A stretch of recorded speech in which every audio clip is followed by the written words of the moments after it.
Kaloob ng MSSD BARM ang tulong sa mga pamilyang naapektuhan ng engkwentro sa bayan ng Indanan, Sulu.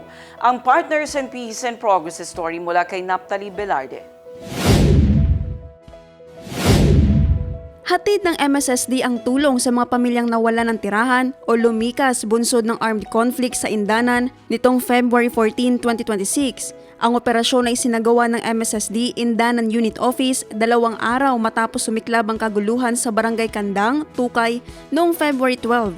Batay sa ulat mula sa field, kabuang 33 families ang nakatanggap ng tulong mula sa MSSD, 25 families sa Barangay Kandang, Tukay, 7 families sa Barangay Manggis at isang pamilya sa Barangay Karawan.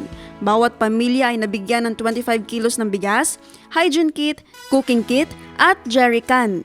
Sa kasalukuyan, nagsasagawa ng house-to-house distribution ang mga social worker ng MSSD upang matiyak na maabutan ng tulong ang iba pang apektadong residente na hindi pa nakatatanggap ng suporta.